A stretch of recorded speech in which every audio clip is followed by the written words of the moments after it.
Com a graça de Deus, estamos chegando ao final do estudo do livro de Gênesis com o pastor Afonso Chaves. Nós vamos estudar hoje desde o capítulo 35 ao capítulo 50. Aconselhamos que tenham em mãos as suas Bíblias e também um caderno para anotações.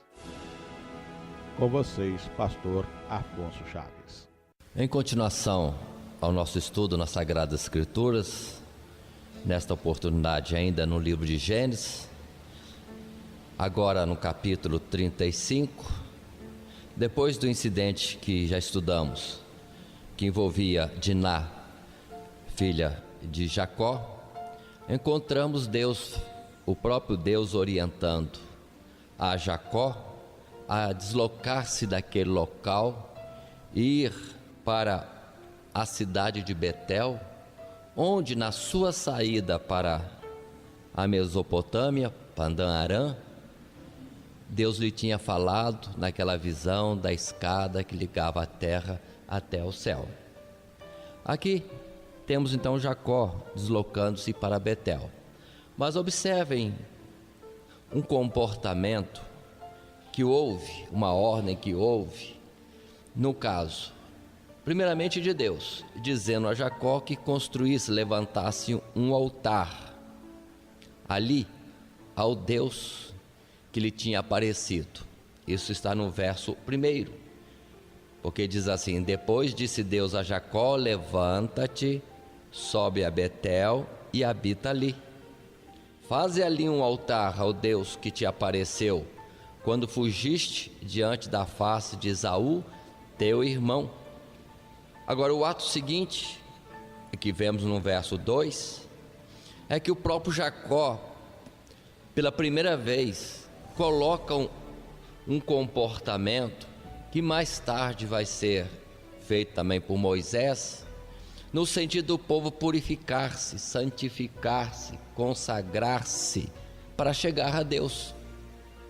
Observe o verso 2: então disse Jacó à sua família e a todos os que com ele estavam: tirai os deuses estranhos que há no meio de vós e purificai-vos e mudai as vossas vestes. Verso 3: e levantemo-nos e subamos a Betel, e ali farei um altar ao Deus que me respondeu no dia da minha angústia, etc. Observe que Deus não pediu isso. Jacó é que apresenta essa situação, dizendo ao povo que se limpasse, que lavasse as vestes, que tirasse todos os ídolos, para servir a um Deus único e de uma forma que representa para nós hoje a santificação, a pureza de alma, a forma irrepreensível de viver para com um Deus que é assim santo. Instrução que nós temos também quando Pedro diz: sede santos ou puros em toda a vossa maneira de viver. Essa mesma colocação é feita por Moisés, quando Deus vai se apresentar ao povo. Ali em Êxodo, nós estudaremos isso, mas isso é pedido. Aqui não foi pedido por Deus, Jacó colocou. E observem um particular mais, verso 4: então deram a Jacó todos os deuses estranhos que tinham em suas mãos e as arrecadas que estavam em suas orelhas, e Jacó os escondeu debaixo do carvalho que está junto a Siquém. O que é este processo? Mostra que ainda no meio da família de Israel, que é Jacó, temos pessoas voltadas para uma veneração, um culto a outros deuses. Existia. E Jacó determina: tira tudo. Mas observe que veio do povo o tirar as arrecadas, que seriam argolas, hoje poderiam ser chamados mais adequadamente de brincos, enfeites. Isso mostrando que o povo aniquilou-se daquilo que pudesse ser uma vaidade externa de cada um deles, tirou fora para ir ao encontro de Deus.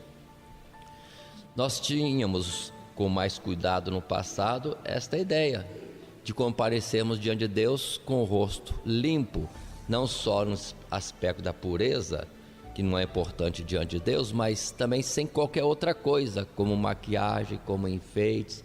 É um sentido de humilhação, de apresentar-se a Deus como é. E hoje em dia nós temos que as pessoas estão esquecendo isso e não estão dando valor a essas pequenas coisas. E aparecemos diante de Deus, como mais tarde vamos ter Isaías falando, com máscaras em nosso rosto, no sentido de que somos, ou estamos apresentando uma coisa que na verdade não somos. Então, esse aspecto de enfeites, maquiagem, que é mais próprio das mulheres, é um sentido de aniquilar-se, humilhar-se para estar diante de Deus como é de fato. E isso está lá longe, não foi coisa que a Assembleia de Deus colocou, está antes de todas essas coisas e a própria lei. Está em Gênesis, aqui com Jacó, que é Israel, e mais à frente, depois com Moisés, e assim sucessivamente. Quando nossos pais na Assembleia de Deus, os antigos, colocaram alguma coisa, não foi invenção, era a forma humilde, aberta, sincera de sermos diante de Deus e não de uma outra forma qualquer. Então, portanto, não vamos desprezar, como disse Salomão mais tarde, o dia das coisas pequenas. Isso tem validade diante de Deus também. Indo mais à frente um pouquinho, não só nesta oportunidade, mas mais à frente no verso 9, outra vez, observe que neste capítulo 35, uma segunda vez, Deus aparece a Israel, que é Jacó, e lhe renova todas aquelas promessas.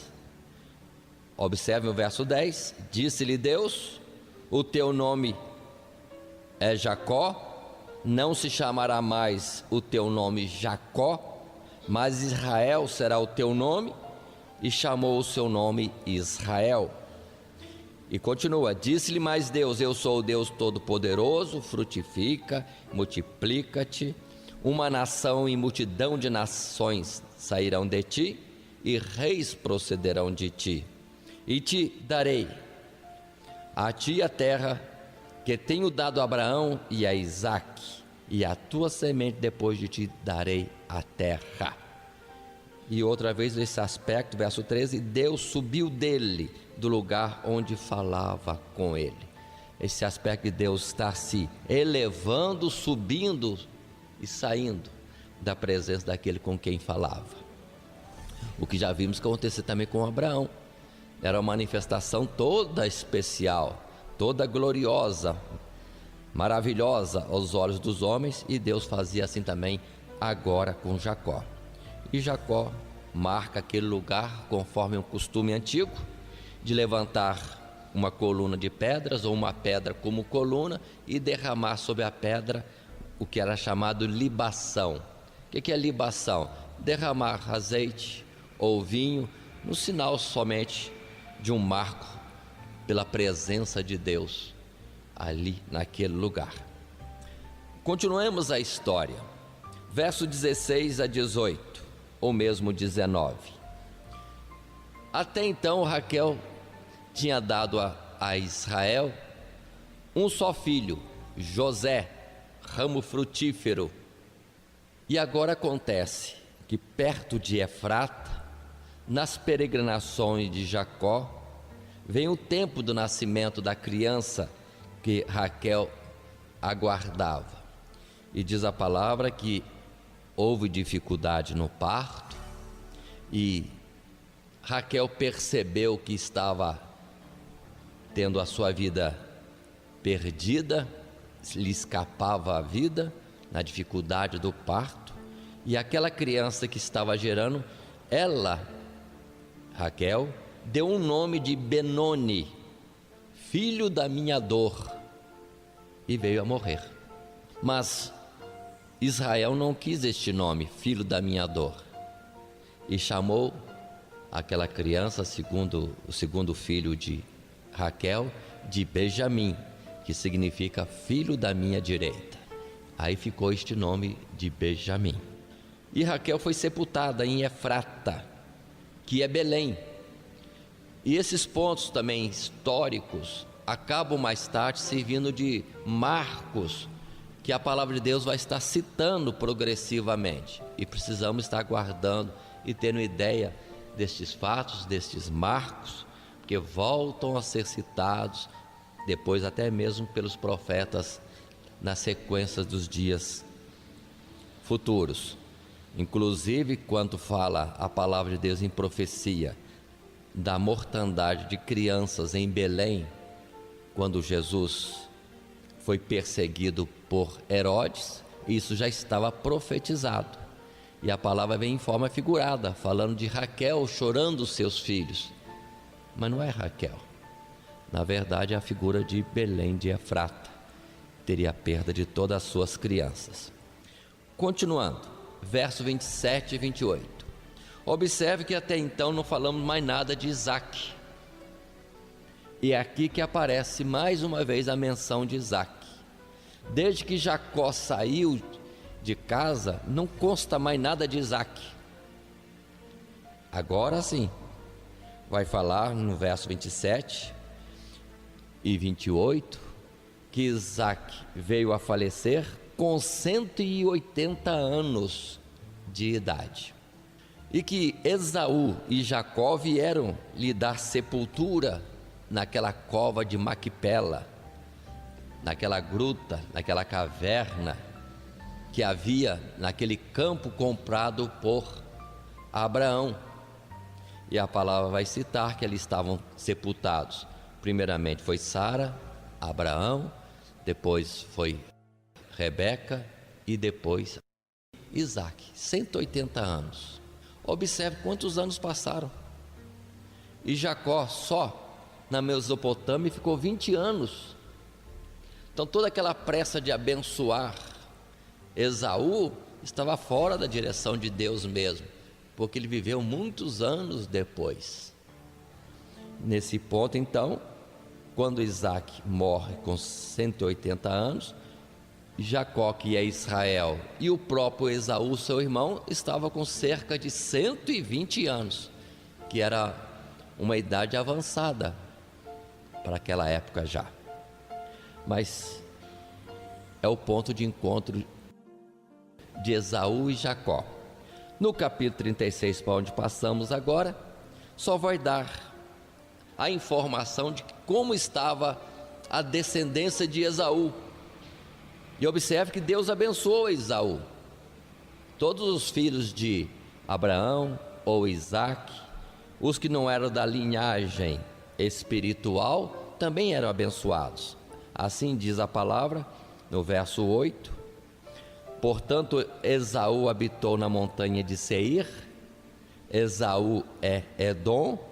Estas, pois, são as gerações de Esaú, pai dos edomitas, na montanha de Seir.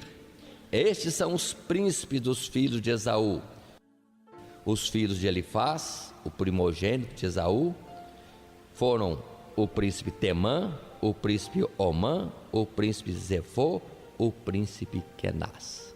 E a multidão dos descendentes de Isaque, que entendam também, são descendentes de Abraão. Já temos vários povos nesta altura, já temos vários povos que são descendentes de Abraão. Enquanto que na linhagem da promessa, Isaque e Jacó, ainda está um pequeno número de pessoas somente. O número dos chamados à vida eterna acaba sendo pequeno de época em época. Assim, já temos os ismaelitas, uma grande nação em formação. Já temos Esaú com o seu povo. Temos os midianitas e outros filhos mais de Abraão formando povos, e Jacó com seus 12 ali ainda formando praticamente uma família, não chegando a formar tribos ainda. Na continuação, indo ao capítulo 37 agora, inicia a história de José, a 8ª parte do nosso estudo, 8ª sessão, sendo que as anteriores, quinta foi a história da vida de Abraão, a sexta história da vida de Isaac, a sétima história da vida de Jacó, e agora seria a história da vida de José. Mas observe que Jacó não terminou ainda, e essas histórias vão estando juntas, acompanhando. Capítulo 37, qual é o destaque? Que estão todos na terra de Canaã.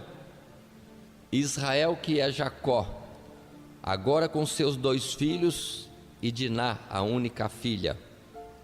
E de todos esses, José tinha um comportamento diferente, porque mostra aqui que era mais apegado ao pai, e o pai é apegado a ele, com um amor todo especial.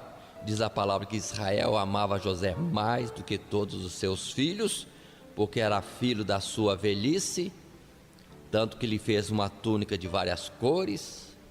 E também o comportamento de José era diferente, mostrava ser assim um pouco mais caseiro, mostrava ser de bom comportamento. Todas as coisas erradas que haviam de procedimento entre seus irmãos, ele não estava participando. Antes era o contrário, aquele que informava o pai qual a atuação incorreta de todos os seus irmãos. Numa forma de agir assim, no nosso ver, seria um delator, mas por outro lado, era um filho que comunicava ao pai tudo o que estava acontecendo, não omitia coisa alguma. Tem as duas formas de ver, mas ao mesmo tempo, por ser chegado ao pai, amado especialmente ao pai, e trazer ao pai as más ações dos filhos, irmãos mais velhos, pronto. Diz a palavra que José era aborrecido por todos os seus irmãos. Verso 4 diz assim, no capítulo 37: vendo, pois, seus irmãos que seu pai o amava mais do que a todos os seus irmãos, aborreceram-no e não podiam falar com ele pacificamente. De forma nenhuma podiam falar com ele pacificamente. Era só em contenda, com ciúme, de forma aborrecida. E se não bastasse isso, os versos seguintes, neste mesmo capítulo, vão colocar para nós, capítulo 37, que José tinha sonhos. Primeiro sonho, e ele conta no verso 7: eis que estávamos atando molhos no meio do campo, e eis que o meu molho se levantava e também ficava em pé, e eis que os vossos molhos o rodeavam e se inclinavam ao meu molho. Eles entenderam o sonho, entenderam a interpretação, e disseram, verso 8: então lhe disseram seus irmãos: tu, pois, deveras reinarás sobre nós? Tu deveras terás domínio sobre nós? Por isso, tanto mais o aborreciam por seus sonhos e por suas palavras. Eles entenderam. Observe que José está sendo muito simples. José não analisa o sonho que está tendo, nem como pode ser interpretado. Tem o sonho e conta. Os irmãos é que interpretam para ele. Ele não está com presunção, não. Ele sonhou, contou, mas, enfim, Deus tem os seus desígnios, irmãos. Continua a história. Deus tem os seus desígnios. E há a chamada de Deus, a escolha de Deus para coisas específicas. Pronto. Toda a família estava tendo notícia que Deus tinha um plano especial com José. Entendam eles ou não, aceitam ou não, Deus tem um plano.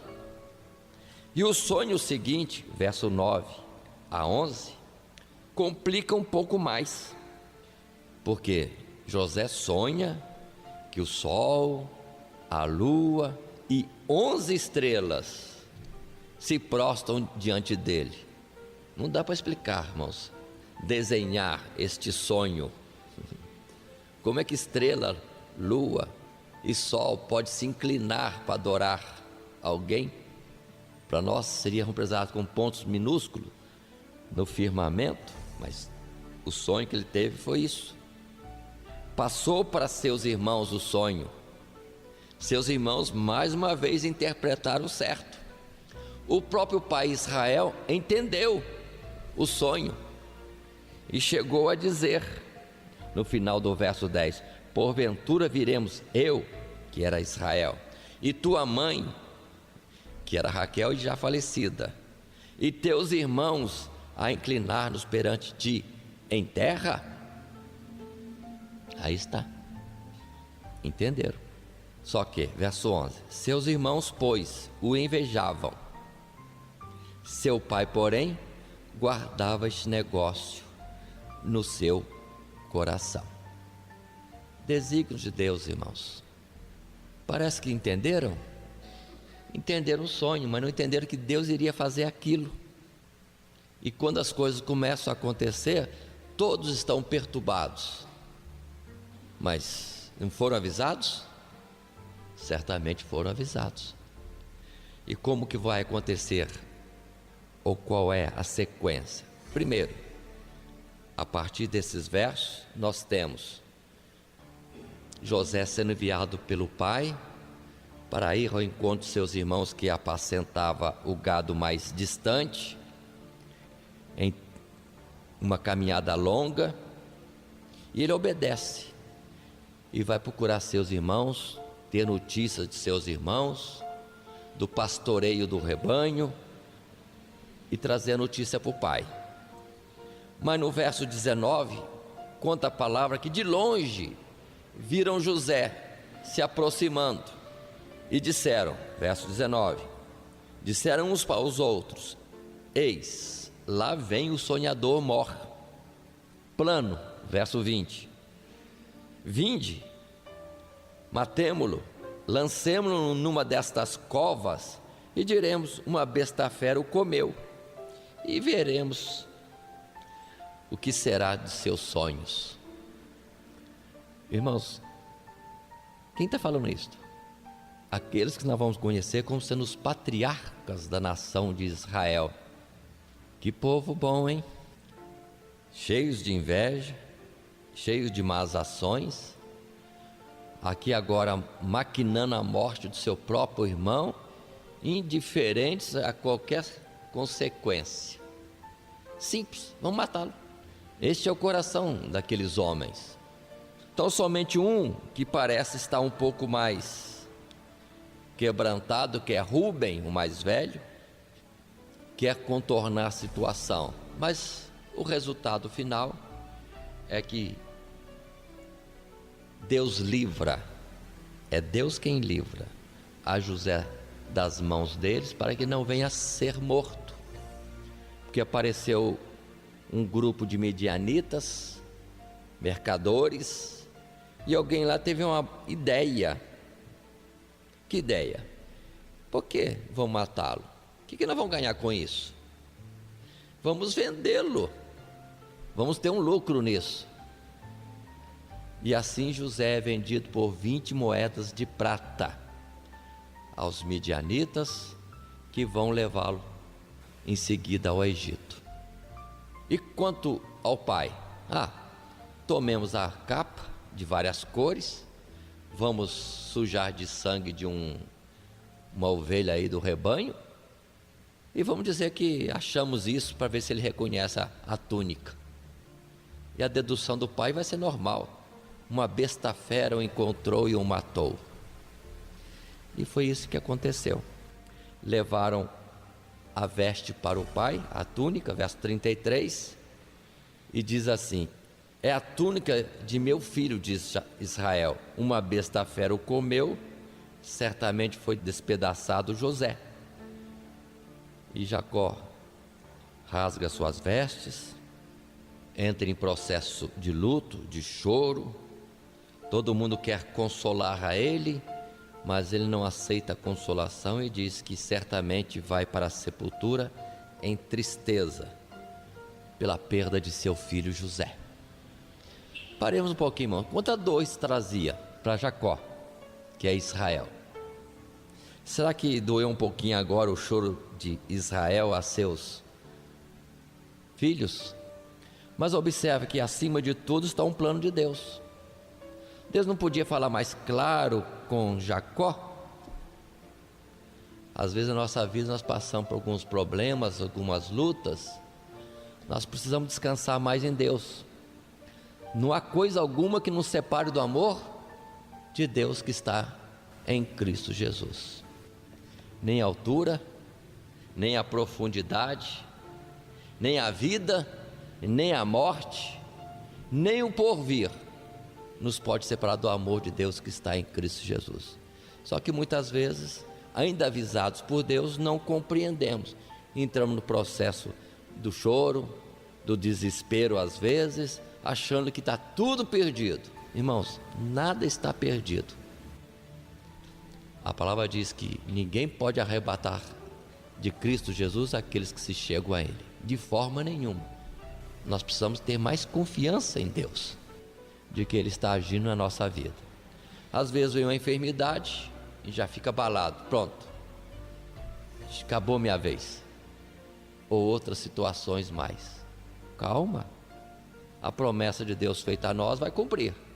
Se não tem promessa nenhuma, se acabou a nossa carreira, nós seremos simplesmente levados para a continuidade do processo e vamos chegar aos lugares celestiais. Continuemos mais um pouco.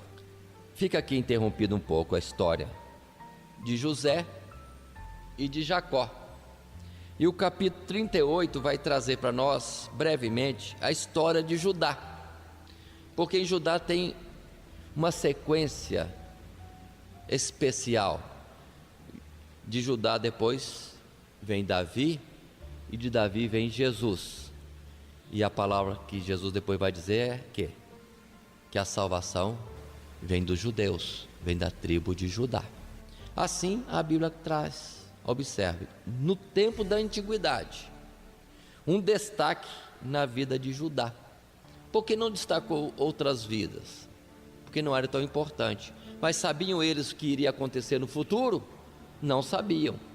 Mas entretanto, inspirados pelo Espírito Santo de Deus, trouxeram a história que cá para nós dá vontade às vezes de pegar e arrancar fora da Bíblia, que não é história muito bonita não, mas Deus coloca, marca a história daqueles com quem ou através de quem tem uma coisa especial. Qual é a história? Que Judá vem a casar-se ali mesmo, na região de Canaã. Está bom. E tem filhos. Quais são os filhos dele? Os filhos dele são Onã e Selá. Os dias vão passando, os filhos crescem. Ele providencia para seu filho, naturalmente, uma esposa, o filho mais velho. Isso já chama no verso 6 do capítulo 38. Judá, pois, tomou uma mulher para o seu primogênito, e o seu nome era Tamar. Verso 7. Porém, o primogênito de Judá era mau aos olhos do Senhor, pelo que o Senhor o matou. Aqui que era bom, afinal de contas. Então, entre os ruins, parece que tem alguns que ultrapassam medidas. Que, lembremos, Judá não era bom. Vendeu seu irmão. Na verdade, o plano anterior era matá-lo. Mas se Deus fala que era mau, então imagine então. E Deus ceifa esta vida. Verso 8. Então disse Judá a Onã, o segundo filho: entra a mulher do teu irmão e casa-te com ela, e suscita semente a teu irmão. Costume que é colocado aqui, que é repetido depois na própria lei de Deus. A lei vem muitos anos, séculos depois, mas observe que estão com os costumes que depois vai aparecer na lei. Ou seja, sem lei, já tinham conhecimento de algumas coisas que a lei declararia depois em letras. Mas observem como era este Onã. Vou ler porque está na Bíblia, observemos bem verso 9. Onã, porém, soube que essa semente, ou seja, ele deveria estar unido a Tamar, que é viúva do primogênito que morreu. Ele deveria unir-se a ela e gerar nela um filho que seria tomado como sendo do seu irmão primogênito, não dele. Repito o verso 9: Onã, porém, soube que essa semente não havia de ser para ele, e aconteceu que, quando entrava a mulher de seu irmão, derramava a sua semente na terra, para não dar semente a seu irmão. Olha o pensamento dele. E como é que Deus viu isso? É a primeira vez que nós vemos alguém visitando ter filhos na Bíblia. Primeira vez. O verso 10 diz assim: E o que fazia era mal aos olhos do Senhor Deus, pelo que também Deus o matou. Judá fica só com um filho, Selá, que ainda é pequeno. E dentro do costume, morreu o segundo irmão, o terceiro assume o lugar, para gerar filho para o mais velho. Mas Judá ficou preocupado. Ele é novo, daqui a pouco ele morre também. E diz para Tamar, a sua nora: vai para a casa de teu pai, recolhe-te lá, espera que Selá cresça. Quando ele estiver grande, então também te darei a Selá, para que gere filho para seu irmão. E fica a história nesse ponto. Os dias passam. Acontece, porém, que a esposa de Judá morre. Judá fica viúvo. E depois de passar o tempo do seu luto, ele vai voltar ao trabalho, vai para algum lugar para tosquiar as ovelhas do seu gado, e é um lugar perto de onde estava a sua nora, Tamar. E alguém avisa para Tamar: o seu sogro vem por aí, vem tosquiar as ovelhas. E aqui temos uma atitude de Tamar. Ela tira as roupas de viuvez, que naquela época a viúva tinha as roupas próprias, se disfarça de prostituta e fica no caminho que Judá tem que passar. Ela está maquinando alguma coisa, não está? Sogro viúvo, ela viúva, ela viu que Selá, aquele que lhe era prometido, já estava adulto e ela não era dada para ele. Ela maquinou um plano. Disfarça-te e fica no caminho. Disfarça-se e fica no caminho. E vem Judá. Comportamento que não é para ninguém fazer. Judá vê aquela mulher prostituta e vai perguntar o preço. E a mulher pede um cabrito. Jacó diz: não estou com cabrito aqui agora. E a mulher pede, quer um penhor, uma garantia que o cabrito virá depois. E Judá pergunta: qual é o penhor? E aquela mulher, que era Tamar, disfarçada, diz para o seu sogro: eu quero o seu selo, quero o lenço e o cajado seu. Pronto. E deste ato, Judá com Tamar vem a conceber. Quando aparece a evidência da gravidez, alguém comunica para o sogro: sua nora adulterou, porque está grávida. E qual é a sentença? Qual é a atitude de Judá para isso? O verso 24 no final diz: então disse Judá: tirai-a fora para que seja queimada. Esta era a pena do adultério. Na lei diz apedrejamento. Aqui no caso, Judá mandou queimá-la. E quando ela foi sendo levada para fora para ser queimada, ela entrega o selo, o cajado, o lenço de Judá e manda avisar para ele: é deste aqui que eu estou grávida. Pela lei, quem que tem que ser apedrejado? É só a mulher? É o homem também. Levam aquilo para Judá e Judá reconhece: pronto, já entendi. A mulher que estava naquele caminho era a própria nora disfarçada. E ele tem essa decisão no verso 26. E conheceu-os Judá, aqueles penhores, e disse: mais justa é ela do que eu, porquanto não a tenho dado a Selá, meu filho. E nunca mais a conheceu.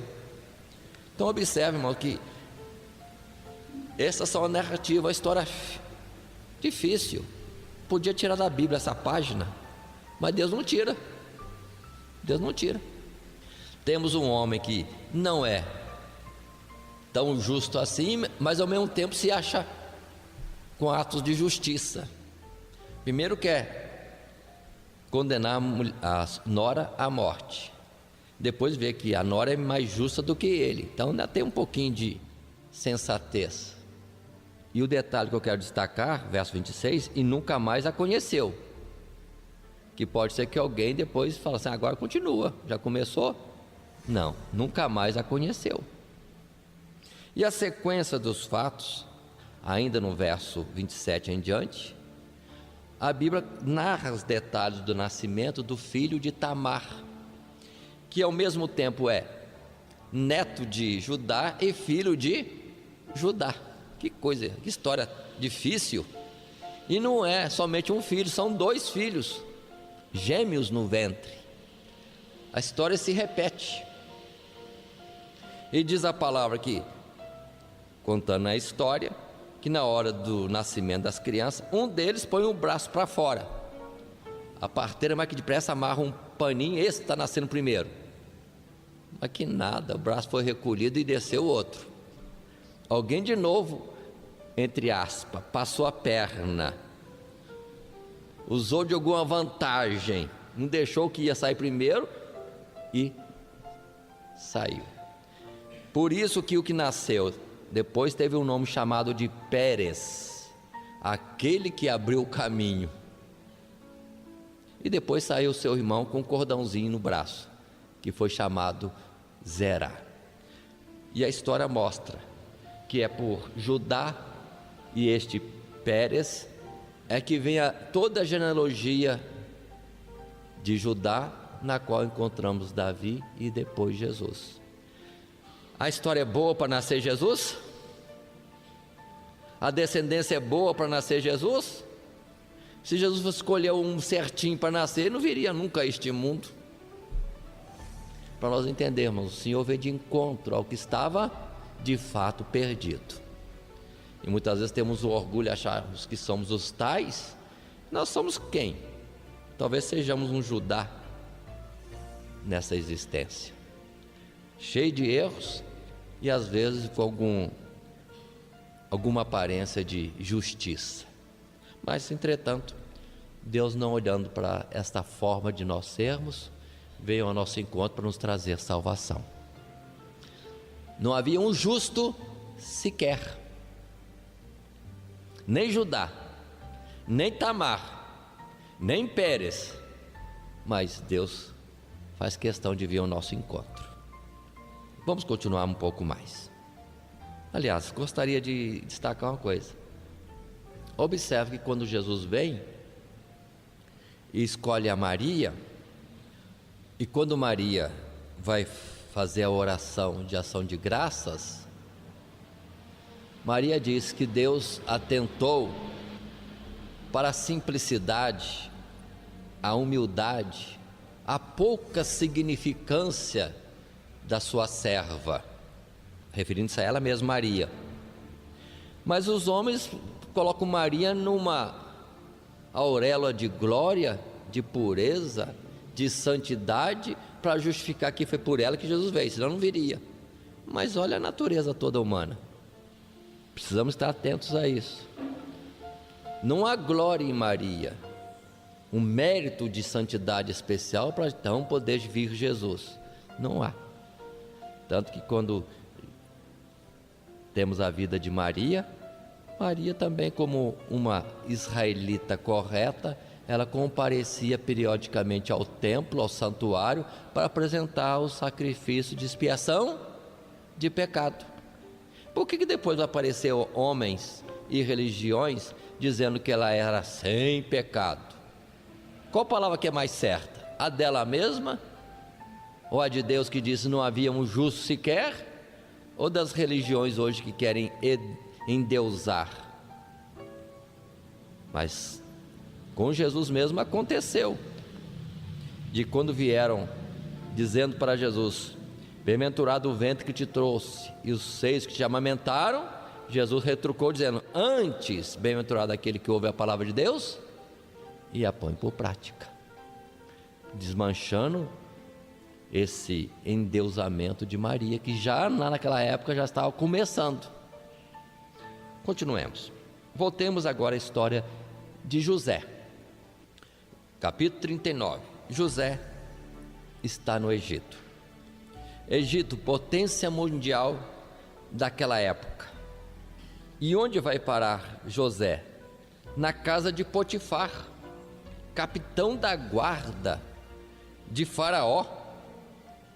Se Deus tem um plano, diria eu comigo mesmo, lendo só esse verso do capítulo 39, está fácil agora da posição da casa de Potifar, capitão da guarda, para pular para a posição mais nobre. É um passo só, está tão perto de Faraó. E José ficou ali como escravo. E notoriamente Deus abençoou José, que o próprio patrão, ou dono, que era o sentido de a servidão, a escravatura no passado, percebeu que tudo na mão de José dava certo, e entregou na mão de José então toda a sua casa, e descansou, não sabia mais nada do que tinha, e tudo prosperava na mão de José. Era a bênção de Deus acompanhando aquele sobre o qual tinha um propósito especial. Observe, irmão, talvez cada um de nós, numa luta da vida, como é essa de José, pudesse ser um servo meio negligente, murmurador, reclamador de tudo, queixoso. Mas não vemos um José assim, vemos um José diligente, trabalhando, tudo dando certo na sua mão e trazendo bênção para os seus patrões. E às vezes a gente não entende esse ponto. Nós não somos chamados neste mundo para termos, somos chamados neste mundo para sermos uma bênção para os outros. Há uma diferença grande de propósito. Nós vemos muitos pregadores falando muito que estão a bênção porque agora tem. Antes não tinha nada, antes não era ninguém, mas agora tem, andam de avião, conhecem o mundo, são internacionais. Tá bom, mas a bênção é para eles, enquanto Deus nos chama para sermos uma bênção para os outros. Tem que mudar a nossa forma de ver. Nós não precisamos ficar servindo a Deus na ideia de que eu vou ter, que eu vou ganhar, qual vai ser a minha fama. Nada disso. A sua bênção é ser o canal de bênção de outros, e isso salta para a eternidade. Nós precisamos ser cristãos com a ideia correta do plano de Deus. E na nossa pregação vamos parar de pregar sobre o que temos. A igreja não é Receita Federal para ficar declarando os nossos bens e direitos. Temos que declarar a vontade de Deus e executá-la diante do povo também. É bem diferente. E temos José enriquecendo aos outros e parecendo não enriquecer nada. É o que Paulo chega a dizer depois: enriquecendo a muitos, ainda que pareça pobre, mas enriquecendo a muitos. E as bênçãos celestiais são a riqueza que não tem por onde. Essa é a pregação do Evangelho. Mas continuemos. Os dias passam e o que acontece é que a esposa de Potifar coloca os olhos sobre José, porque era formoso, pronto, e fica uma tentação constante, continuada sobre José, e José se esquivando, um dia, outro dia, e os dias vão passando, até o momento em que acontece de estarem sós, José desapercebido dessa situação, ou Deus o permitiu assim, e ela agarra-se nele, e ele não tem por defesa ficar explicando, usando palavras, simplesmente diz a Bíblia que ele fugiu. Capítulo 39, o verso 12, diz assim o verso 12: e ela, a mulher de Potifar, lhe pegou pela sua veste, dizendo: deita-te comigo. E ele deixou a sua veste na mão dela e fugiu e saiu para fora. A resposta que José dava antes à mulher é algo que denotava o respeito para com o patrão e também o temor diante de Deus. Voltemos um pouquinho no verso 9. José respondia para a mulher desta forma: ninguém é maior do que eu nesta casa. Em nenhuma coisa me vedou, senão a ti, porquanto tu és sua mulher. Como, pois, faria eu este tamanho mal e pecaria contra Deus? Que Deus? Que ele não vê? Mas ele sabia, servia a Deus, não vendo.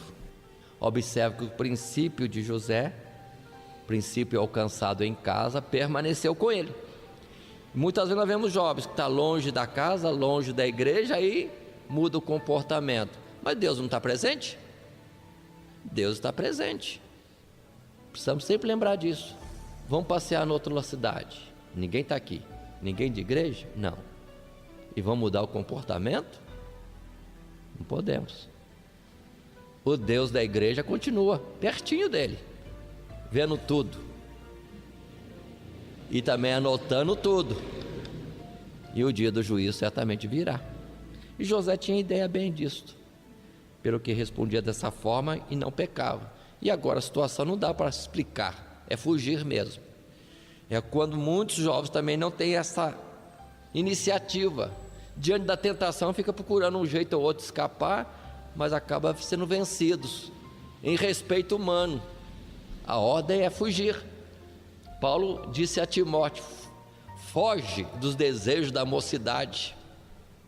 Salomão disse a mesma coisa, em outras palavras: quando o vinho se mostra fervente e vermelho no copo, foge. Da ocasião de tentação é fugir, não é ficar rodeando, vendo se vale a pena, se não vale, qual a vantagem, qual a desvantagem. Nisso aí já está sendo o quê? Enrolado, envolvido, as forças estão caindo e pronto, tem que fugir logo. Vergonha possa aparecer, mas foge. É melhor fugir do que a vergonha do pecado depois, é muito pior. Desse fato acontece que a mulher acusa José numa forma contrária, de que foi José que quis abusar. E observe que o patrão podia matá-lo, né? Era escravo, era objeto na mão dele, podia matá-lo. Deus outra vez tem que intervir. E José somente vai para o cárcere, ficar preso. Providências de Deus. Mas diz a palavra que no cárcere, outra vez, Deus é com José, tudo que José faz fica bem feito. O próprio carcereiro nem é mais carcereiro, entrega tudo na mão de José para administrar toda a prisão. Não quer nem saber o que está acontecendo, que José toma conta de tudo. Ele que era para ser prisioneiro, acaba virando o carcereiro. Deus faz essas coisas. Irmãos, voltemos um pouquinho. Se já estava tão perto de Faraó, por que Deus permitiu acontecer isso, para afastá-lo e ir para a prisão? A gente não percebe, não entende. Mas eu creio que no tempo que José estava numa casa de um funcionário tão importante de Faraó, ele devia estar aprendendo alguma coisa do palácio, da atitude da nobreza, dos egípcios, e aquilo ficava marcado para José saber, conhecer a área por onde estaria daqui a pouco passando. José não entendeu nada. A vida lá era melhor do que no cárcere, naturalmente. Mas Deus sabe fazer a direção que nossos passos têm que tomar.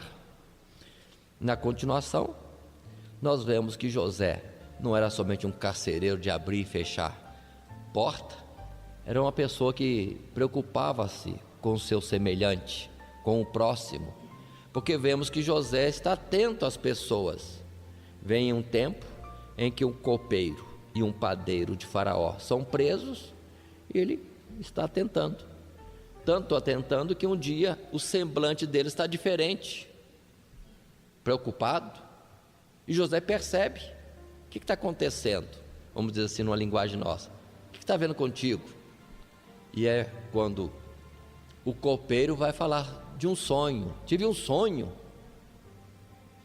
Isso já está no capítulo 40, no verso 9.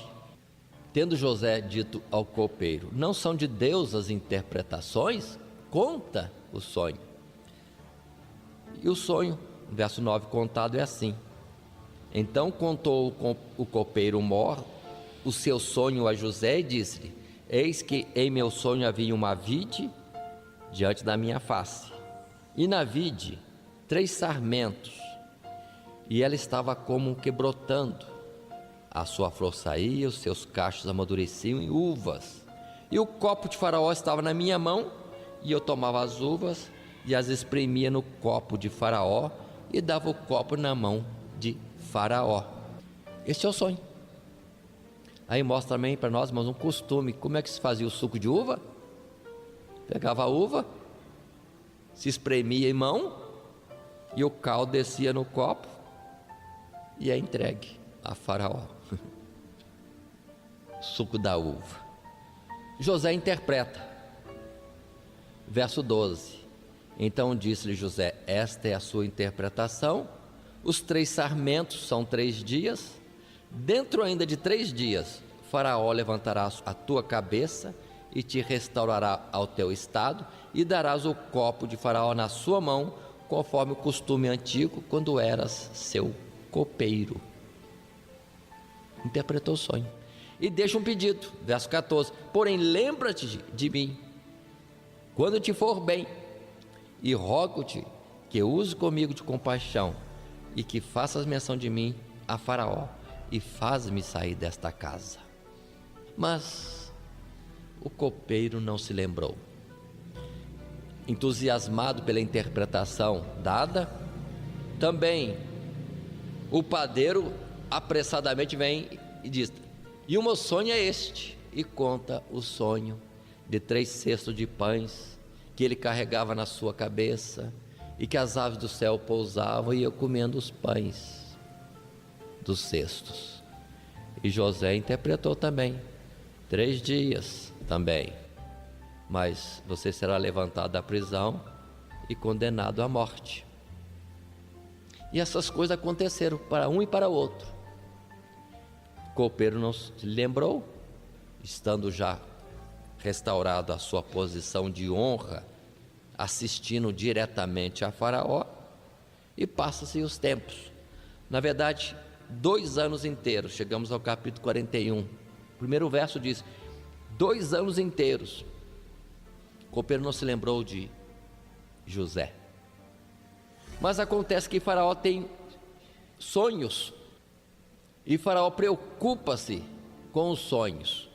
Quais são os sonhos de Faraó? Capítulo 41, e o verso 1 diz assim: e aconteceu que, ao fim de 2 anos inteiros, Faraó sonhou, e eis que estava em pé junto ao rio, e eis que subiu do rio 7 vacas, formosas à vista e gordas de carne, e pastavam no prado.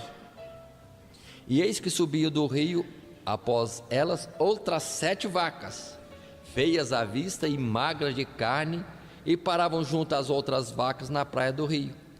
E as vacas feias vistas e magras de carne comiam as 7 vacas formosas à vista e gordas. Então acordou o Faraó. Primeiro sonho, Faraó acorda-se. De novo dorme. De novo sonha.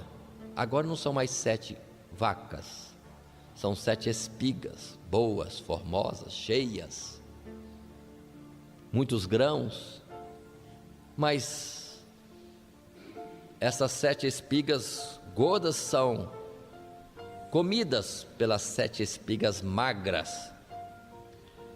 Mas as vacas magras comendo as gordas, ou a espiga magra comendo a espiga cheia, não deixa de ficar vaca magra ou espiga magra. E Faraó fica perturbado e quer saber a interpretação. Quem é que interpreta?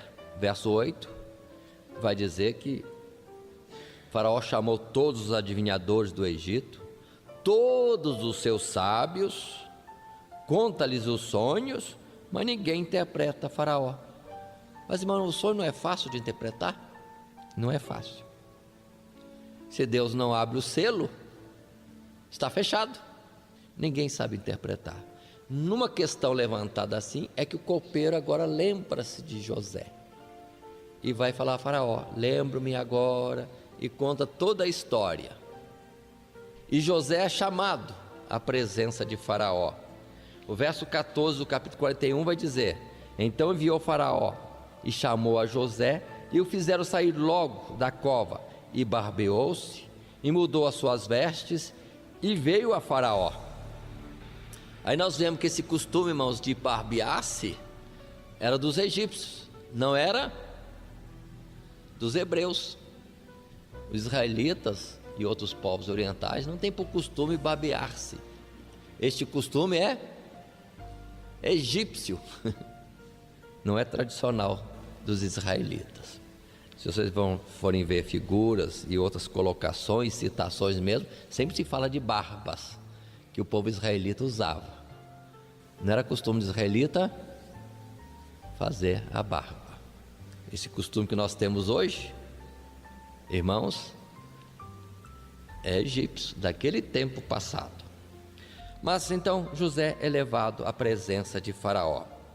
Faraó diz a José: eu sonhei um sonho, ninguém há que o interprete, mas de ti ouvi dizer que quando ouves um sonho, o interpretas. Qual seria a sua resposta, irmão ou irmã, se alguém lhe dissesse isso? Eu sei que você tem um dom da interpretação. O que você diria? Sim, pode contar que eu interpreto. Ou o contrário: irmão, conta, eu não sei não, vamos ver. A resposta de José é esta aqui, verso 16. Respondeu José a Faraó dizendo: isso não está em mim. Deus dará resposta de paz a Faraó. José tinha sabedoria, tinha tato em tratar com as pessoas e tudo mais. Ele responde diante de Faraó dessa forma: Deus dará resposta de paz a Faraó. Não puxou honra para si, dizendo que podia, tinha capacidade, tinha esse dom, mas coloca: Deus dará resposta de paz. Isso não está em mim, não é meu. E segue a sequência dos fatos, em que Faraó conta os sonhos. José, ouvindo os sonhos, por fim, vai dizer a Faraó o que é que estava acontecendo. Por exemplo, verso 32. O sonho foi duplicado 2 vezes a Faraó, é porque esta coisa é determinada de Deus, e Deus apressa-se em fazê-la. E qual é a coisa? A coisa é simples. Virão sobre o Egito 7 anos de grande fartura, muita fartura, mas serão seguidos por 7 anos de fome, de carestia, em que não se lembrará do tempo em que houve abundância. É isso que é o sentido do sonho. Deus está determinando isso, procede de Deus, Deus tem pressa em executar isto. E José ainda tem a ousadia de aconselhar Faraó: separa um homem sábio, separe-se de toda a colheita nos 7 anos de fartura, 1/5 de toda a colheita, armazena para que nos dias em que vierem a falta de alimento, a carestia, Sim, se tenho que dar ao povo e o povo não pereça. Faraó está ouvindo isto e Faraó diz para os seus: acharíamos alguém em quem há o Espírito de Deus, como este homem, como José? Aqui que está o bonito, irmãos. O próprio Faraó reconhece que em José está a presença de Deus. Verso 38, vamos repetir. E disse Faraó a seus servos: acharíamos um varão como este, em quem haja o Espírito de Deus? O que é que faz diferença em nós, irmãos? O que é que deve fazer sempre a diferença em nós? É a presença do Espírito de Deus. Outra coisa qualquer, irmão, não deve ser o nosso alvo, em coisa alguma, que não venha destacar no meio do povo, a não ser, confirmadamente, a presença de Deus na nossa vida. Às vezes alguém quer se destacar morando num lugar melhor, uma casa mais bonita, tendo um carro mais especial, tanta coisa, vaidade humana. Mas o que de fato destaca e que é algo que nos faz sermos úteis a Deus é quando Deus tem liberdade em nós. E foi assim que então Faraó vai dizer a José, verso 39, depois disse Faraó a José: pois que Deus te fez saber tudo isto, ninguém há tão inteligente e sábio como tu. Tu estarás sobre a minha casa, e por tua boca se governará todo o meu povo. Somente no trono, ao destaque, eu serei maior que tu. E tirou o Faraó o anel da sua mão, verso 42, e que diz assim: e pôs na mão de José, e o fez vestir de veste de linho fino, e pôs um colar de ouro no seu pescoço, e o fez subir no segundo carro que tinha, e clamava diante dele: ajoelhai. Assim o pôs sobre toda a terra do Egito. Será que José estava orgulhoso? Era muita honra, não era? Que diferença sair da prisão e subir para a posição de governador da terra do Egito. Irmãos, as dificuldades na vida são para moldar a pessoa. Deus, na verdade, moldou a vida de José em todo o tempo. Por isso que Paulo também podia, numa outra ocasião, dizer: sei ter fartura e sei ter fome. Sabe ter tudo. Está numa posição elevada de honra, ou mesmo numa prisão, ou debaixo da chibata dos algozes. Nós temos que aprender toda a forma de ser preparados para a obra do Evangelho. E continua a palavra, quando no verso 45 diz: chamou o Faraó o nome de José Zafenate Paneia, e deu-lhe por nome a Asenate, filha de Potífara, sacerdote de On, e saiu José por toda a terra do Egito. O que é Zafenate Paneia? Nome que pode soar até meio feio para nós, mas na língua dos egípcios significa Salvador do mundo. Observe, irmãos, que este Faraó também tinha inteligência, sabedoria, direção de Deus, porque para um governador de uma potência mundial como o Egito, da noite para o dia, tirar da prisão um homem e colocar para administrar um mundo, é só mesmo no impulso de Deus. Nós precisamos entender que às vezes pessoas não crentes podem estar direcionadas por Deus, às vezes até mais do que nós mesmos, que estamos às vezes distraídos do que Deus está fazendo ao nosso redor. É como se a mula falasse de vez em quando. Mas continuemos. E assim temos José, que está nessa altura, diz a palavra, nesse capítulo 41, com cerca de 30 anos. Então observe que daquele capítulo que temos José na casa de seu pai, vendido por seus irmãos, e ali cita, que tinha ele 17 anos, para agora dizer que ele está com 30 anos. Então, o tempo que passou de José, últimos dias na casa de seu pai, ser vendido, servir como escravo e depois ir para a prisão alguns anos, deu um total de 13 anos. 13 anos, como barro moldado na mão de Deus. Agora sim, governador da terra do Egito. Quantos anos Deus está mudando a nossa vida? Quantos anos? E nós estamos ainda obedientes ou estamos resistindo já, cansados da operação de Deus? Bom, no caso dele foi 13. Outros homens de Deus foi muito mais. 40 anos, 80 anos, não importa. No final vai sair um instrumento perfeito, quando Deus completa a sua obra em cada um de nós. A sequência no capítulo 42 é que o Egito teve os 7 anos de fartura, José atingiu 37 anos, e começam os anos de fome. Mas, os anos passando, José, que já estava casado, observe que ele não escolheu com quem casar, né? O faraó que escolheu para ele.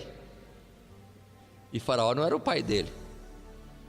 E muitos jovens hoje têm a ideia de que tem que ser aquele que encanta os olhos, ou aquela que encanta os olhos. Enquanto no processo de Deus, irmãos, dá certo. Sempre dá certo. E José tem 2 filhos. O primeiro se chama Manassés e o segundo Efraim. Manassés significando que Deus fez a ele, José, esquecer da terra de seus pais. E o outro nome, Gerson, falando do crescimento, do progresso que ele teve na terra da aflição. São nomes com significados. José esqueceu do passado e estava prosperando na terra da sua aflição. Mas a fome não era só no Egito, era por toda a terra. Aconteceu em Canaã. Cremos então que, passado 1 ano de fome, todos os estoques antigos acabaram. A terra naquele ano não produziu nada, primeiro ano de fome. E entrando praticamente, suponho, no segundo ano de fome, Jacó, que é Israel, com seus filhos e toda a sua família, fica em aperto. Não temos alimento. No Egito ouve-se que há alimento. E então os filhos de Israel descem ao Egito para comprar alimento, trigo, alimento básico. Quem é que desce? 10. Os 10 filhos de Israel, os mais velhos, porque Benjamim agora é o filho com quem Israel está tendo cuidado, que é o último filho que sobrou de Raquel e é o mais novo, é o caçulinha. Então os 10 maiores vão e chegam ao Egito para comprar. A ordem no Egito é que nada tem que ser feito, nada pode ser feito se não for por José. E lá estão os 10 irmãos diante de José para comprar alimento. José olha para eles e conhece-os. Ele estava no traje natural, normal. E José já estava vestido como egípcio, roupas egípcias, adornos egípcios, barba feita. Quem que ia conhecer ali um José? Vestes de um governador. E José aproveita que conhece a eles e não é conhecido, começa a apertá-los, dizendo: vocês não vieram comprar trigo, vocês são espias. E vai apertando. E os 10 estão lá cheios de argumento para contar a história. Não, nós somos de Canaã, filhos de um ancião que teve 2 filhos, um é perdido, o mais novo é guardado com cuidado em casa. E vai contando a história toda. E José sempre apertando para tirar as informações, para sondar os corações. E por fim, José vai vender para eles o trigo, dizendo: um de vocês fica prisioneiro, porque eu vou saber se é verdade que vocês não são espias, se vocês, na próxima vez que vierem comprar trigo, trouxerem o mais novo. Quero ver o mais novo. Artifício, né, irmãos? Ele quer ver Benjamim. E sabe muito bem que são 7 anos de fome. Com certeza, eles voltariam ao Egito para comprar trigo. Há alguns fatos na história. José não recebe o dinheiro deles, manda devolver o dinheiro nos sacos. Isso é inquietação para eles, que eles ficam perturbados. Por que o dinheiro está no saco? O dinheiro do preço do trigo. E voltam para casa e contam a seu pai o sucedido, a exigência do governador do Egito, e que Simeão, que tinha descido, não voltou, ficou preso. Garantia de que eles voltariam com Benjamim. Em meio a tudo isso, desses problemas, dessas inquietações, os 9 ou 10 estão sempre considerando, viu? Até aqui no Egito nós somos cobrados da morte do nosso irmão, porque eles já tinham José como perdido também. Eles não mataram, mas tiveram como perdido. Eu paro aqui para dizer, se eles estão uns aos outros dizendo, confessando, considerando que até no Egito estão sendo cobrados do mal que fizeram a José, isso mostra que eles já estão o quê? Debaixo de disciplina. Se até no Egito Deus está cobrando deles, e eles dizem isto, sinal que, como é que estava a vida deles lá em Canaã? Não devia estar bem. A consciência devia estar sempre o quê? Dando uma pontadinha, cobrando alguma coisa. Males acontecia, dizia, viu? Por causa daquilo que nós fizemos. Para aquele irmão que deve, ele nunca vai ter paz. Qualquer coisa é o preço, a consequência do seu pecado, do seu erro. Bom, vai passando os dias. E por fim, entrando no capítulo 43, a fome era gravíssima, diz o primeiro verso. A fome era gravíssima. Israel, que é Jacó, diz aos seus irmãos: o que vocês estão olhando? Desçam de novo ao Egito, vão comprar mais trigo. E eles dizem para o pai: pai, podemos ir, a não ser que levemos o Benjamim, porque até então Israel não queria saber de levar Benjamim de forma nenhuma. E a situação é tão apertada que Israel por fim concorda. Tá, vão levar Benjamim. Mas também porque Judá coloca-se como fiador do seu irmão. Olha que mudou um pouquinho o comportamento, né, irmãos? Antes eles estavam prontos a matar, vender, qualquer coisa vale. Agora eles já estão dando a sua vida como garantia do bem-estar do seu irmão menor. Mudaram muito. Os anos passaram sobre a vida deles. E eles também foram naturalmente disciplinados por Deus. Estão modificados. No capítulo 43, essa expressão é bonita. A expressão de Judá, verso 8. Então disse Judá a Israel, seu pai: envie o jovem comigo, e levantar-nos-emos e iremos, para que vivamos e não morramos, nem nós, nem tu, nem nossos filhos. Eu serei fiador por ele, da minha mão o requererás. Se eu não te trouxer e não o puser perante a tua face, serei réu de crime para contigo para sempre. Mudou bem. Não está querendo matar ninguém, está dando a sua vida pelo seu irmão. Agora sim a gente pode ter mais orgulho de um patriarca assim, né, irmãos? Porque até então os patriarcas não eram nada bons, nada bons. Mas a escola da vida, a operação de Deus em cada um, vai fazendo chegar ao ponto que nós devemos ter cuidado de não endurecermos os nossos corações. Deus não quer nos destruir a primeira transgressão. Deus quer nos ir tornando cada vez mais fortes, mais experientes, mais conhecedores da verdade, mais firmes para escolhermos o certo em todo o tempo. E assim vão descendo para o Egito. Chegando no Egito, Simeão é solto.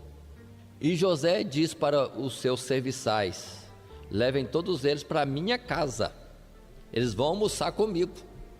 E quando aqueles 11 irmãos sabem que estão sendo levados para a casa de José, diz: pronto, descobriram que o dinheiro do trigo voltou no saco e nós vamos ser mortos ou tomados como escravos na casa do governador. Já ficam perturbados. Verso 26 desse capítulo 43. Vindo, pois, José à casa, trouxeram-lhe o presente que estava na sua mão e inclinaram-se a ele até a terra. Israel, o pai, preocupou-se de ver o que tinha de bom em Canaã para mandar como presente para o governador do Egito, não sabendo que era o próprio filho. Mas o bonito desse verso 26 que eu estou fazendo questão de ler é que eles rodeiam a José e se inclinam à terra. Quantos? 11. Tinha que cumprir o sonho, né? Todos os irmãos, todos eles, sem exceção, prostrados diante de José. Aí José entendeu tudo, cumpriu o sonho. Meu Deus, quantos anos passaram?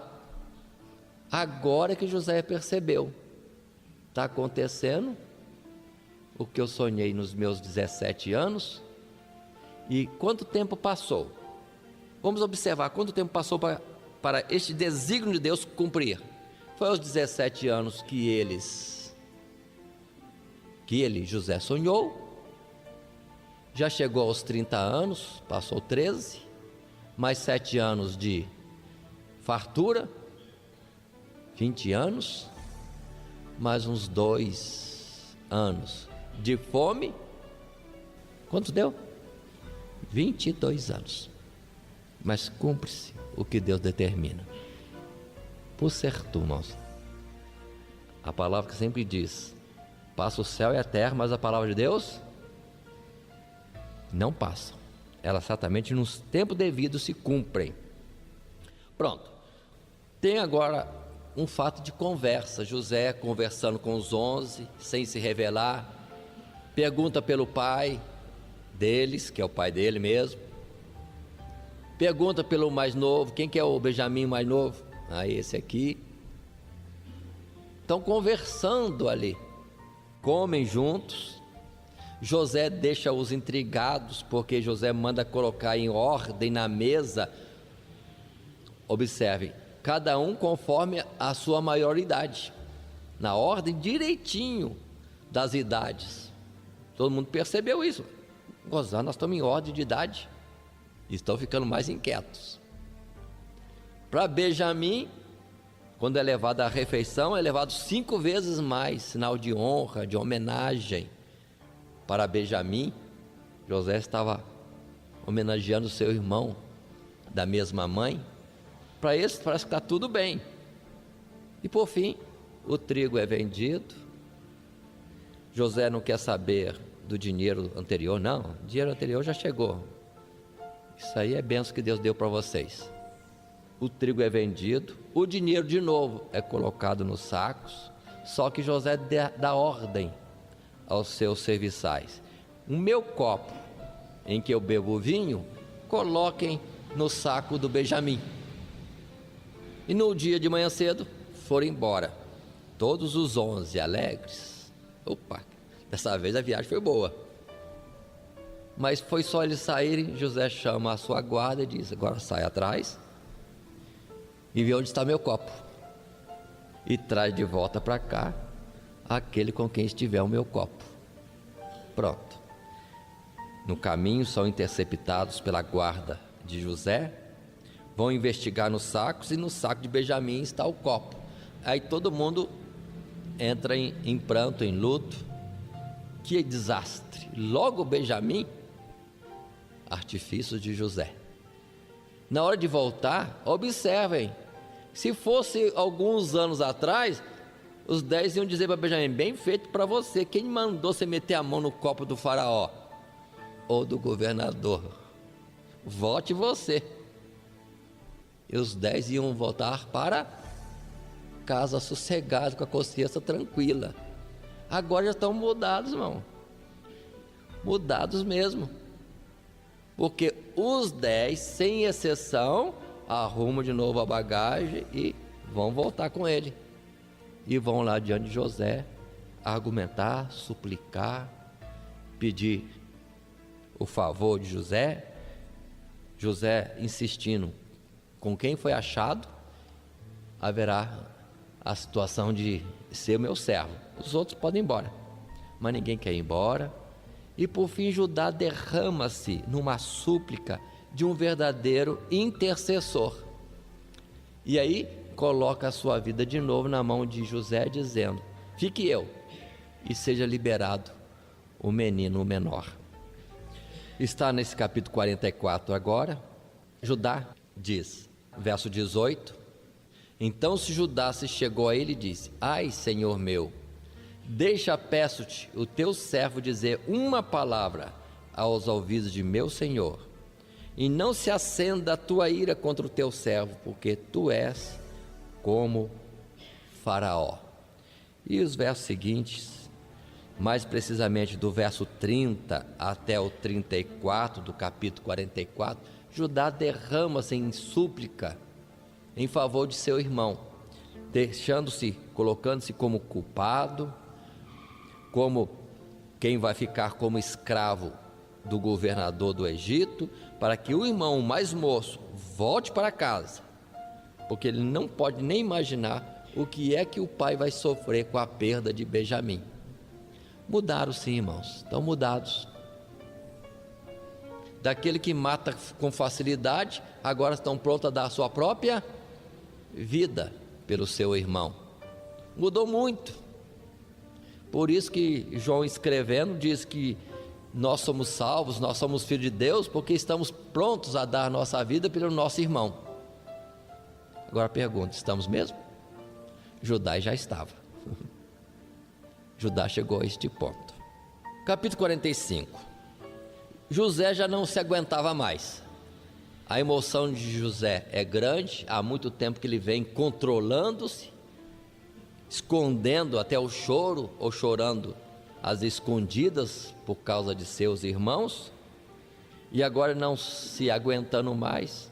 Capítulo 45 mostra que aí então ele manda sair da sala todos os egípcios e se revela para seus irmãos como sendo o José que eles tinham vendido. Quem é que está acreditando nessa história? Todos os 11 estão atordoados, e José falando, consolando a eles, procurando abraçá-los, consolá-los, dizendo: Deus fez isso, não fique pesado no coração de vocês que isso sucedeu, que eu fui vendido para a terra do Egito, mas Deus transformou em bênção, porque não era uma vontade de vocês que acontecia, era um desígnio de Deus. Pronto, todos estão alegres agora. A casa de Faraó está alegre, porque chegaram os irmãos de José. Jacó é chamado para vir, para fugir da fome que seria certa ainda há alguns anos em toda a terra. E acontece então dos irmãos voltarem para casa, agora para buscar o pai, para buscar todos os seus filhos, toda a família de Israel, e vir ao Egito, para ali então desfrutarem do bem que existia no Egito, fugindo da fome que desgraçava o mundo naquela época. Irmãos, para Israel, ao chegar a notícia que José vivia, já era notícia e tanto, e dizer que José era o governador do Egito, era outra. E temos de fato Israel comovido e dizendo: agora chega, descerei ao Egito e vou ver o meu filho José. Mas não é só o fato dele querer descer. Diz a palavra que ele mesmo vai orar a Deus. O verso capítulo 46, nós temos a colocação de que Israel partiu com tudo que tinha e veio a Berseba e ofereceu sacrifício ao Deus de Isaque, seu pai. Capítulo 46, e no verso 2: E falou Deus a Israel em visões de noite, e disse: Jacó, Jacó. E ele disse: Eis-me aqui. E Deus fala com ele: Eu sou o Deus de teu pai. Não temas a descer ao Egito, porque eu te farei ali uma grande nação, e descerei contigo ao Egito, e certamente te farei tornar a subir, e José porá a sua mão sobre os seus olhos. O que significa isso? Colocar as mãos sobre os seus olhos. Que quando Jacó fosse passar desta existência, José estaria à sua cabeceira, e José que fecharia os seus olhos. Aí está, irmãos. Observe que agora está acontecendo o que Deus tinha falado com Abraão no capítulo 15 de Gênesis: certamente a tua semente será peregrina na terra do Egito, e lá ficarão 400 anos. E Deus providenciou esta forma difícil para José, de um lado, mas esta forma para tirá-los da fome, ou nem mesmo para tirá-los da fome, porque a fome também veio de Deus, para provocar que eles descessem à terra do Egito, para cumprir todos os desígnios de Deus, de um povo chamado Israel, que estaria na terra do Egito, em cativeiro, povo que era a bênção do Egito, mas não era compreendido como a bênção do Egito, a não ser financeiramente, oprimido, mas seria liberto pelo seu Deus, para levá-lo a uma terra particular, especial para eles. Então, a mensagem da vida cristã que nós temos hoje, Deus está trabalhando tudo isso desta forma. Esta era a necessidade do povo descer à terra do Egito. A continuação vai mostrar para nós todos aqueles que estão descendo à terra do Egito: Israel, o pai, na descendência por Leia, na descendência por Raquel, na descendência pelas servas Bila e Zilpa, cada um deles contado de tal forma, diz o verso 27 do capítulo 46, que são 70 almas que estão descendo ao Egito. Paremos um pouco, quantos mesmo? Qual o número deles? 70, só isso, enquanto Ismael está virando um grande povo, os midianitas um povo, também Esaú um povo, e Israel tão pequenino. Mas Deus falou: é na terra do Egito que vocês serão multiplicados de uma forma extraordinária. Deus tem um tempo certo, irmãos, de fazer acontecer todas as suas promessas. O capítulo 47 em diante vai mostrar que, por fim, Jacó chega à terra do Egito. São instruídos eles por José para falar da sua profissão como daqueles que são pastores de ovelhas, que cuidam de rebanho de gado, para que fossem colocados numa terra própria de gado e separados dos egípcios. Vivendo no Egito tinha uma terra separada, e uma terra boa, porque para os egípcios, quem era pastor de ovelha era algo abominável, desprezível. Então José quis também que o seu povo estivesse, de certa forma, separado na terra do Egito, e bem colocado na terra do Egito. Não só ele, como o próprio faraó também, que estava sendo um instrumento de Deus, determina: coloquem numa boa terra. Continua. Aqui nós temos um particular, no capítulo 47, verso 8, que José leva Israel, seu pai, para apresentá-lo a Faraó. E Faraó faz uma pergunta. E Faraó disse a Jacó: quantos são os dias dos anos de tua vida?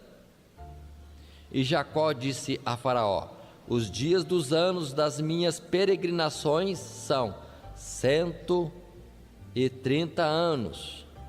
Poucos e maus foram os dias dos anos da minha vida, e não chegaram aos dias dos anos da vida de meus pais, nos dias das suas peregrinações. nações. Com quantos anos está Jacó? 130. E ele testifica que os anos dele são poucos, muito poucos, em relação aos anteriores. Para nós lembrarmos que aquela colocação de idades altas, 600, 700, 900 anos, era veraz. Deus que foi com o tempo, o quê? Diminuindo este teto da vida dos homens. Israel, melhor dizendo, e já está com 130, e causando admiração no Egito. Qual a tua idade? E Jacó diz, além da idade, que os seus dias foram maus. Quanta luta, né, irmãos? Quanto sofrimento, quanto desgaste de um pai com a família grande e uma família que estava precisando ainda ser moldada. Quantos males não deve ter passado Israel, quanta decepção, quanta coisa, mas a recompensa é certa da parte de Deus. A continuação da nossa história, irmãos, nos mostra que José administrou a terra do Egito de tal forma que toda a terra do Egito veio a ser de Faraó. Toda a terra do Egito veio a ser de Faraó. Que primeiro ele vendia o trigo, depois o povo já não tinha mais dinheiro, vendeu o gado, depois não tinha mais gado, vendeu a terra, não tinha mais terra, venderam-se a si mesmo para Faraó, e Faraó ficou dono de toda a terra do Egito, com uma exceção: os sacerdotes não. Os sacerdotes constituíam uma classe especial, e os sacerdotes tinham a sua terra, observem isso, e tinham um tratamento especial junto a Faraó. Por que eu destaco isso? Precisamos entender, porque Apocalipse vai falar lá na frente dos impérios do mundo e daqueles que desfrutam junto ao império do mundo, reinando com eles. Quem é que reina com os dominadores do mundo? Observe, as religiões. Junto a cada povo existe uma religião junto, e que governa com o governador. No passado, com Faraó, os sacerdotes da classe religiosa de então. Lá com Nabucodonosor, já na Caldeia, existia a classe religião, os astrólogos, também da Caldeia. Na Síria havia também. Com Jezabel, no meio do povo de Israel, Jezabel tinha consigo, ela também, a classe sacerdotal que comia na sua mesa. Cuidado. No mundo tem quem governe e quem fica junto, dizendo ser religião de Deus, mas é do Deus verdadeiro. Coloque isso em observação para que no estudo de Apocalipse venham a entender algumas coisas que ali estão colocadas. Em todo o tempo, a religião andou junto com os governos. Cada país, o seu governo. Hoje também, nós temos o islamismo, que é uma religião junto com os governos islâmicos. Vão observar lá na Índia, também tem a religião do Estado. Vão ver na Inglaterra, também tem a igreja anglicana. E assim, muitos países têm uma certa religião como sendo a mais aprovada, quando não é a única que o Estado reconhece. Vamos estar atentos para entendermos aquilo que por Deus é revelado para nós periodicamente.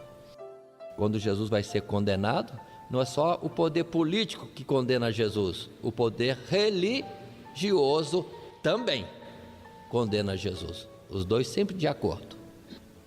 Em Apocalipse revela isso como o destino final deste mundo. Na continuação, nós vamos ter que os anos vão avançando na vida de Israel. José preocupa-se de que seu pai já está envelhecido, quer que o pai abençoe os seus filhos Manassés e Efraim. Já entramos assim no capítulo 48. Verso 1 diz: aconteceu depois destas coisas que disseram a José: eis que teu pai está enfermo. Então tomou José consigo os seus 2 filhos, Manassés e Efraim, e levou-os a Jacó. E Jacó, que é Israel, conversa com José, fala de algumas coisas em testemunho do que Deus fez na sua vida, e depois faz uma exigência. Olha a exigência de Israel: teus filhos, Efraim e Manassés, são meus filhos, contados como povo meu, no meio dos outros seus irmãos. Se alguém observar isso, vai dizer: acho que Israel estava velho mesmo, um pouquinho caduco. Não tem caduquice não, irmão. Os irmãos observaram depois, a descendência de Manassés vai ser contada como uma tribo, no meio das outras tribos, e a tribo de Efraim também. Ali tinha que ser uma tribo só, a tribo de José, mas na verdade acabam-se em 2 tribos, são contados como filhos de Israel. Depois nós vamos explicar mais detalhes à frente no estudo de Levítico. Mas José quer que o pai abençoe os seus filhos e coloca então à direita o primogênito. Quem é o primogênito? Manassés. Então na direita está Manassés. Quem é o segundo? Efraim. Coloca à esquerda. Mas na hora de impor as mãos, Israel, que é Jacó, troca as mãos, coloca à direita só a cabeça de Efraim e à esquerda só a cabeça de Manassés, e começa a abençoá-los e chamando Efraim primeiro: Efraim e Manassés, Deus abençoe Efraim e Manassés. José, mais que depressa, tira a mão e troca. Meu pai, é assim, ó. Esse aqui que é o primogênito, Manassés à direita. E Israel, Jacó, muda: não, meu filho, é assim. E abençoa e diz: Manassés vai ser um grande povo, mas o maior povo será Efraim. Estava caduco? É só vermos a sequência da história, que a maior tribo de Israel é a tribo de Efraim, uma líder entre outras mais. Jacó pode estar com os anos avançados, mas Deus tomou a vida dele, ele é de Deus, pronto. Até nessas horas não há caduquice, há uma direção de Deus precisa. Mais um pouco, nós vamos chegar ao capítulo 49, e é Jacó, Israel, que chama todos os seus 12 filhos e diz que já está chegando a hora de partir e que quer revelar a eles o que espera, ou que prepara, reserva o futuro para cada um deles. E assim ele vai abençoando cada um dos seus filhos, começando por Rúben, tanto abençoando como também trazendo a correção, como no caso de Rúben, que teve uma falha feia e perdeu a primogenitura. Tem esse fato, perdeu a bênção de Deus no cuidando da sua vida e transgredindo, mas vai passando bênção para bênção. E é interessante, o particular que eu quero destacar é no verso 5, quando vai falar de Simeão e Levi. Lembram-se de Simeão e Levi, que lideraram aquela matança de cananeus na família de Et, que queria casar-se com Diná? Aqui está, Israel não esqueceu e diz: Simeão e Levi são irmãos, as suas espadas são instrumentos de violência, no seu secreto conselho não entra a minha alma, com a sua congregação minha glória não se ajunte, porque no seu furor mataram varões e na sua teima arrebataram bois. Maldito seja o seu furor, pois era forte, e a sua ira, pois era dura. Eu os dividirei em Jacó e o espalharei em Israel. Essa palavra é de Jacó? Não, é desígnio de Deus. Ele está morrendo. Mas mais à frente nós vamos ver que os levitas não têm lugar certo, estão espalhados no meio das outras tribos. E vamos ver Simeão. Ao final vamos ver que Simeão também acaba se dispersando no meio das outras tribos. Não tem uma posição definida. Ficaram dispersos de fato no meio do povo de Deus. Continuando, quero destacar, verso 8 em diante, quando ele fala de Judá: a ti te louvarão os teus irmãos, a tua mão será sobre o pescoço de seus inimigos, os filhos de teu pai a ti se inclinarão. Judá é um leãozinho, da presa subiste, filho meu, encurva-se e deita-se como um leão e como um leão velho, quem o despertará? Verso 10, o cetro não se arredará de Jacó, nem o legislador dentre seus pés, até que venha Siló, e a ele se congregarão os povos. Israel, que é Jacó, declara já prontinho que é Judá quem vai ser a tribo líder, que vai governar, reinar sobre as demais tribos, e que vai continuar em todo o tempo, até que venha Siló. A expressão Siló significa aquele a quem pertence. Então, Judá estaria reinando sobre as demais tribos, até que chegasse aquele a quem pertence o domínio. A quem pertence o domínio? A Jesus. E de que tribo é? Jesus, da tribo de Judá. Por isso podem observar na história de Israel, todas aquelas confusões, tudo, é porque o povo não estava dentro da revelação feita, de que Judá seria continuamente o líder das tribos. Nunca se perderia isto. E depois temos, constituíram a Saul, que era de Benjamim, errado, até que vem Davi, que é da tribo de Judá, aí começa alguma coisa a entrar em ordem. Aqui fala-se de Dan.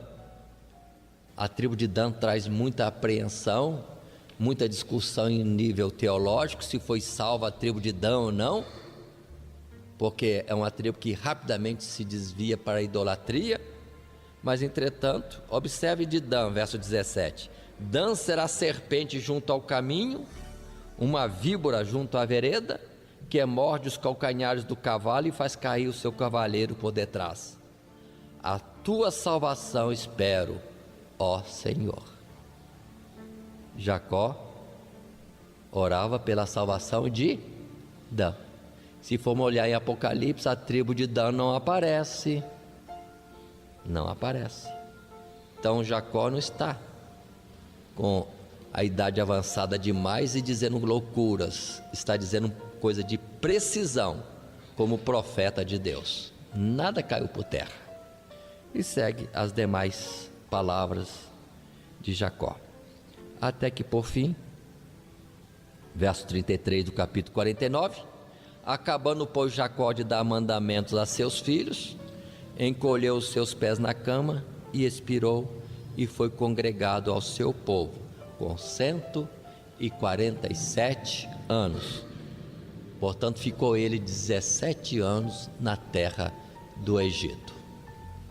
Capítulo 50 é o último capítulo, podemos estar encerrando o nosso estudo de Gênesis hoje, quando nós vemos que José providencia que o corpo de seu pai seja embalsamado, e o embalsamento de um corpo leva 40 dias, isso é revelado no verso 3.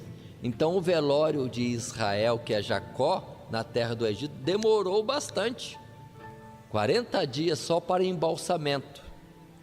Depois José tem permissão de Faraó para enterrar seu pai lá em Canaã, na mesma caverna de Maquipela, onde já estava Abraão e Sara, Isaque e Rebeca, e onde já estava Leia. Jacó pede antes de morrer: quero ser sepultado lá, onde também está Leia, e vão levá-los lá, numa trajetória longa, com muito choro, muito pranto, de tal forma que todo o povo de Canaã admirou-se daquele grande cortejo de gente egípcia indo chorar lá em Canaã e sepultar um morto. E ali, aquela terra teve um nome especial: Abel Misraim, o grande pranto dos egípcios. É o nome que deram à terra naquela ocasião. Terminado este fato, sepultado Israel em Canaã, voltando para o Egito, os 11 irmãos estão preocupados. Agora que nosso pai morreu, José vai tirar limpo aquele assunto do mal que nós quisemos fazer a ele. E vão com artifício dizer: olha, teu pai Israel, quando ele estava vivo, disse para você não levar em conta a nossa falta, para perdoar seus irmãos. José já percebe, eles estão com medo. E José, observem, que era sentimental, chora, dizendo: vocês quiseram fazer um mal para mim, mas Deus transformou em bênção. Não considere isso. Estejam em paz, porque eu vou sustentá-los na terra do Egito, e não haverá mal nenhum sobre vocês.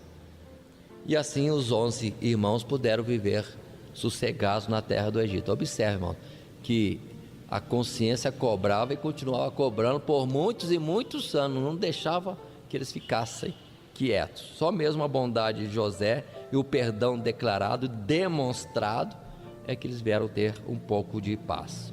Mas finalmente José vai avançando os seus dias de vida, e temos o encerramento da história também de José, quando ele, antes de falecer, chama a todo o povo de Israel, seus irmãos naturalmente, seus filhos naturalmente, e determina que não seja deixado na terra do Egito.